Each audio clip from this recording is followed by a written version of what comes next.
दोस्तों क्या ही यूरोस की रात अपन को देखने को मिली है। फ्रांस वर्सेस बेल्जियम और पोर्तुगल वर्सेस स्लोवेनिया, दोनों गेम्स काफ़ी जो है वो मज़ेदार थे। पोर्तुगल वर्सेस स्लोवेनिया तो भाई एक एपिक सिनेमैटिक एक्सपीरियंस था। उस एक्सपीरियंस का रिव्यू ऑलरेडी 7:30 बजे चैनल पे डल चुका है।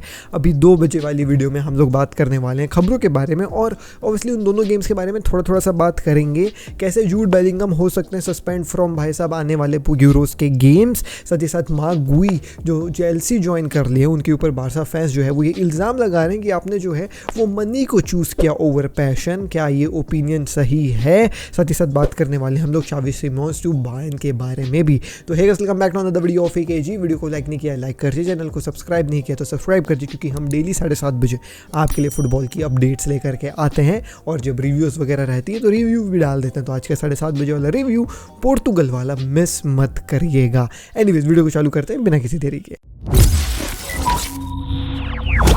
फुटबॉल की खबर एक जिल के साथ। सबसे पहले चलो दोस्तों गेम्स के बारे में बात ही कर लेते हैं। तो पोर्तुगल वर्सेस स्लोवेनिया का तो रिव्यू जैसे मैंने आपको बताया सुबह मैं 7:30 बजे ऑलरेडी डाल दिया हूँ। बट अगर मैं थोड़ा सा संक्षेप में बात करूँ तो अभी भी पोर्तुगल को जो है वो बहुत मेहनत करने की ज़रूरत है अगर वो सोच रहे हैं कि अगले जो है वो भाई गेम में फ्रांस को हराना है, क्योंकि जो अगला गेम इनका होने वाला है वो वर्सेस फ्रांस होने वाला है और उस गेम में जो है वो दोनों teams being really very honest उतनी अच्छी नज़र नहीं आ रही है। पोर्तुगल एज एन अंडरडॉग ही जाएगी उस गेम में जो है वो भाई फ्रांस को फेस करने के लिए, लेकिन फ्रांस भी उतनी अच्छी नज़र नहीं आ रही है। तो बैटल ऑफ मिड देखने को मिलेगा। लाइक है नहीं ये बैटल ऑफ मिड, बट फिर भी बैटल ऑफ मिड देखने को मिलेगा और काफ़ी बेहतरीन जो है वो भाई अपन को हिसाब किताब रहेगा। Ronaldo versus Mbappe once again. And France का भी गेम जो बेल्जियम के खिलाफ हुआ भाई, it was okay performance from France ने बहुत सारे चांसेस मिस भी करे भाई। मैं ये बोलूँगा थोराम के काफ़ी सारे चांसेस थे, लेकिन दोस्तों अभी तक फ्रांस ने एक भी जो है वो ओपन प्ले से गोल नहीं मारा है। अभी तक जितना भी उन्होंने गोल मारा है वो या तो पेनल्टी मारा है या तो जो है वो भैया उनमें ओन गोल से गोल्स पड़े हैं और इसके होते हुए जो है वो क्वार्टर्स तक पहुँच गए। On the other hand Portugal ने तो भैया कुछ अच्छे गोल्स मारे हैं और वो क्वार्टर्स तक पहने। ठीक है, मैं मानता हूँ एक लॉस था जॉर्जिया के अगेंस्ट, लेकिन वो एक वीक टीम खेल रही थी पोर्तुगल की।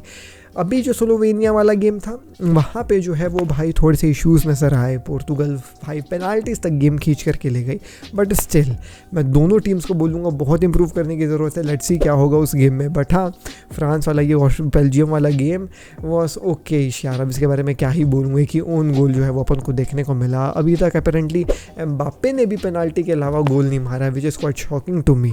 लेकिन जैसा भी कुछ भी चल रहा है, ये यूरोस काफ़ी ज़्यादा मज़ेदार चल रहा है और अभी यूरोस में और मज़ा आने वाला है, क्योंकि जो अगला गेम है वो भाई नेदरलैंड का अपन का होगा वर्सेस रोमेनिया। तो उसमें कौन जीत रहा है ये आप लोगों को पता है। और जो उसके बाद वाला गेम है इसी रात को, आज ही रात को है भैया आपका ऑस्ट्रिया वर्सेस टर्की। और ये गेम भैया एक गजब का गेम होगा, क्योंकि ऑस्ट्रिया अलग लेवल पे चल रही है, टर्की अलग लेवल पे चल रही है। दोनों अंडरडॉग्स, डार्क हॉर्स भाई एकदम अलग ही लेवल पे चल रहे हैं। तो आज दोनों गेम्स में जो मज़ा आने वाला है ना वो भाई साहब ताबड़तोड़ मज़ा आने वाला है। और ये जो मज़ा आज रात को आएगा ना यूरोस में, इसको आप डबल कर सकते हो विद पारी मैच। दोस्तों पारी मैच है दुनिया का सबसे बड़ा गेमिंग प्लेटफॉर्म, जिसको ज्वाइन करने में आज ही आपको पारी मैच जो है वो 20,000 रुपये तक का 150% का वेलकम बोनस देने वाला है। तो अपने यूरोस के एक्सपीरियंस को एलिवेट करिए विद पारी मैच। आज रात के गेम्स नेदरलैंड वाला वर्सेस रोमेनिया और ऑस्ट्रिया वर्सेस टर्की के ऊपर जो है वो भाई साहब आप वहाँ गेम्स खेल करके पैसे जो है वो जीत सकते हैं पारी मैच में। मैं फिर से याद दिलाना चाहूँगा 20,000 रुपये और 150% का वेलकम बोनस आपका इंतज़ार कर रहा है। अभी क्लिक करिए, लिंक है डिस्क्रिप्शन और कमेंट्स में भी। एनीवेज, वीडियो को चालू करते हैं अब न्यूज़ के ऊपर जो है वो बढ़ करके।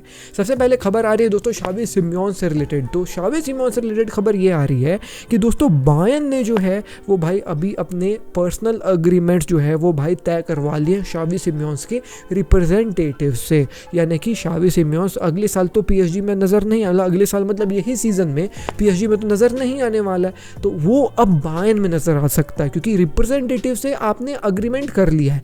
अब बचा है प्लेयर के साथ बैठ करके नेगोशिएट करना। प्लेयर तो भैया यूरोस खेल रहा है और यूरोस में नेदरलैंड का आज रात को गेम है, तो देखो वहाँ पे क्या होता है शावी सिमोंस का। लेकिन अभी रिप्रेजेंटेटिव से बातचीत हो गई है, यानी कि एक तरीके से आप शावी सिमोंस की तरफ से हाँ ही समझिए।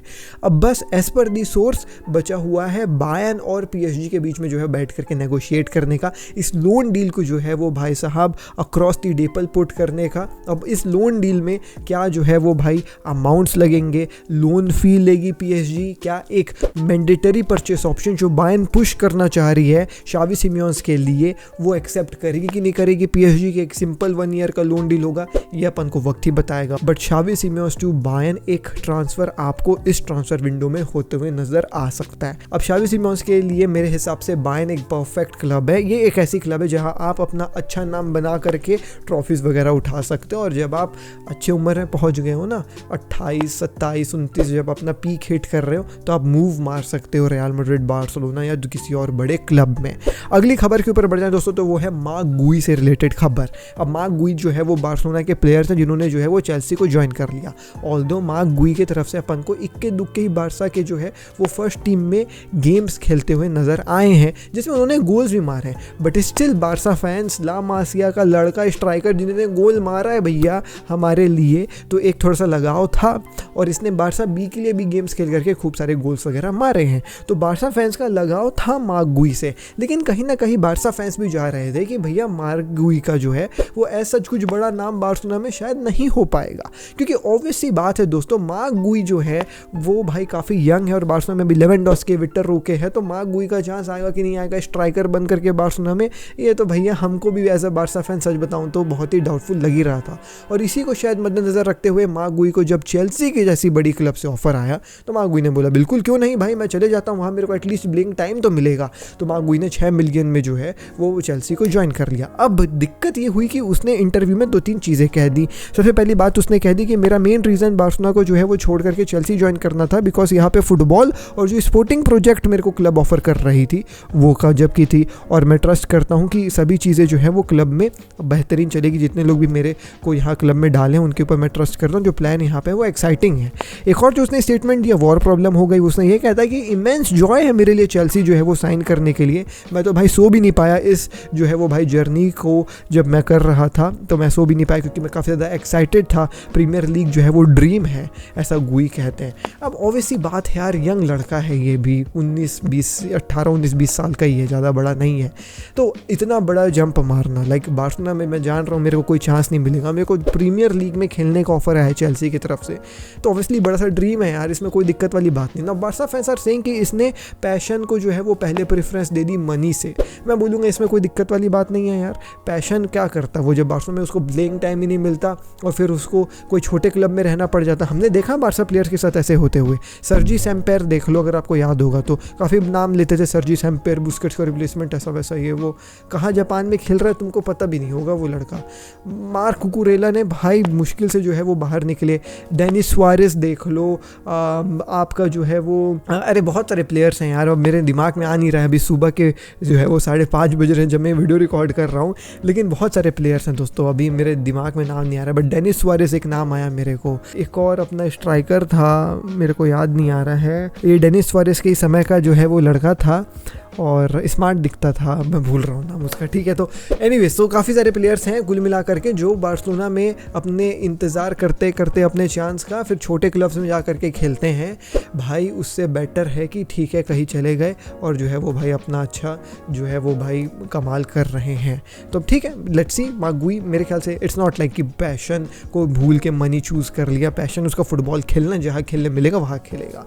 अब आखिरी खबर के ऊपर आ जाए दोस्तों, जूड बेलिंगम से रिलेटेड की कैसे यूएफए उनके ऊपर जो है वो भाई साहब पनिशमेंट लगा सकती है। जी हाँ दोस्तों आपने सही सुना ना, जूड बेलिंगम के साथ लफड़ा ये हो गया कि जूड बेलिंगम का जो विन अपन को नजर आया दी last game which he played for England, जहाँ पे उन्होंने एक बाइसिकल गोल मार करके इंग्लैंड को विक्ट्री दिलाई, उसके बाद जैसे ही वो गेम खत्म होता है जूड बेलिंगम ने कुछ अकॉर्डिंग टू यूएफए जो है वो भाई साहब थोड़ा सा अजीबो गरीब टाइप का जेस्चर जो है वो बनाया।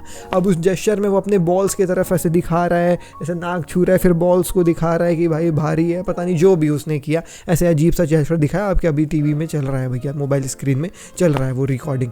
तो इस जेस्चर के रिगार्डिंग जो है वो भाई एक ट्वीट भी आ गई जस्ट आफ्टर द मैच कि जूड बेलिंगम का ये जेस्चर स्लोवेकियन फैंस के खिलाफ था, जबकि ऐसा बिल्कुल भी नहीं था दोस्तों। जूड बेलिंगम ने ट्विटर में ही इसको जो है वो भाई क्लियरिफाई करते हुए कहा कि ये एक इनसाइड जोक था जो मैंने अपने क्लोज फ्रेंड्स के टुवर्ड्स प्ले किया, जिन लोग स्टैंड्स में बैठे हुए थे, और जो स्लोवेकिया की टीम है उसके लिए भैया कुछ भी नहीं है, इमेंस रिस्पेक्ट है। ऐसा करके जूड बेलिंगम ने तुरंत इस चीज़ को जो है वो भाई रिजेक्ट किया, ठुकराया कि ऐसा बिल्कुल भी नहीं है।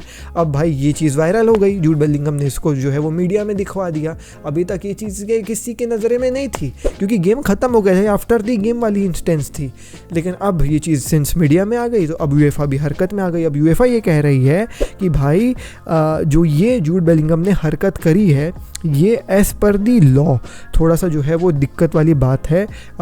जो इसका लॉ है वो ये कहता है कि कोई भी ऑब्सीन जेस्चर या ऑफेंसिव या इंसल्टिंग एक्शन कोई भी प्लेयर करता है ऑन द पिच तो फिर वो एक रेड कार्ड के तरीके से जो है वो पनिशेबल रहता है। दैट मीन्स जूड बेलिंगम जो है वो अगला गेम जो इंग्लैंड खेलेगी उसको मिस कर सकते हैं, यानी कि क्वार्टर फाइनल्स में जूड बेलिंगम अपन को नहीं नज़र आएगा। और बहुत सारे सोर्सेज जो है वो इस रिपोर्ट को जो है वो एक्सेप्ट कर रहे थे कि हाँ यूएफए जो है वो ऑलरेडी अप्रूव कर दिया कि हम जो है वो इन्वेस्टिगेट कर रहे हैं इस मैटर में, और अगर जूड बेलिंगम गिल्टी जो है वो फाइंड होते हैं तो फिर जो है वो एक्शन लेगी यूएफए। अब वो एक्शन केवल फाइन होगा या रेड कार्ड होगा ये तो अपन को वक्त ही बताएगा, लेकिन बहुत सारे सोर्स कह रहे हैं कि वो मिस कर सकता है गेम को। लेकिन फिर ESPN आता है और ESPN कहता है कि हाँ भाई जो है वो दिक्कत वाली बात है, यूएफए जो है वो इन्वेस्टिगेट कर रही है इस चीज़ को। लेकिन एक सोर्स ने ESPN को बताया है कि जेस्चर्स में बैन वगैरह नहीं होगा, मोस्ट प्रोबेबली एक फ़ाइन वगैरह ही इशू करा जाएगा यहाँ पे यूएफए के द्वारा। तो यहाँ पे जो है वो ESPN के सोर्सेस अलग कुछ चीज़ें कह रहे हैं और जो बाकी सोर्सेस हैं वो कह रहे हैं कि बैन हो जाएगा। तो लेट्स सी किसका प्रिडिक्शन सही होता है। मेरे हिसाब से मैं ESPN के तरफ हूँ, केवल एक फ़ाइन आएगा। I don't think so ban आएगा because this was after the game and as such कुछ जो है वो इन्वेस्टिगेट करने में भी कुछ खास पता नहीं चलने वाला है, क्योंकि जूड बेलिंगम खुद बुरा दोस्तों की तरफ है और उसने खुद ट्विटर में एक्सेप्ट कर लिया है। तो just for the sake of the rules and laws उन लोग एक छोटा सा फाइन करेंगे। आई डोंट थिंक सो कि बैन करेंगे, और ऐसा भी हो सकता है कि ये बोलते कि हमने इन्वेस्टिगेट किया और इसमें हमने कुछ गलत नहीं पाया, तो ये कुछ भी हो सकता है। तो ये कहानी थी जूड बेलिंगम की भी। एनीवेज दोस्तों, मैं फिर से आपको याद दिलाना चाहूँगा यूरोस में आप अपना मज़ा दुगना कर सकते हैं विद पारी मैच, जो आपको 20,000 रुपये और 150% तक का वेलकम बोनस ऑफर कर रहा है। भूलिएगा मत चेक करना, लिंक है डिस्क्रिप्शन में पारी मैच को ज्वाइन करने का और पिन कमेंट में भी। बाकी मैं मिलता हूँ आपसे अगली वीडियो में। दिस आशीष की साइन और टेक केयर, पीस, जय हिंद, वंदे मातरम। डीएनए भरा है खून में, फुटबॉल की नॉलेज दिमाग में, चैनल भरा के जुनून से। फुटबॉल की खबर एक जी के साथ, फुटबॉल की खबर एक जी के साथ, फुटबॉल की खबर एक जी के साथ, फुटबॉल की खबर एक जी के साथ।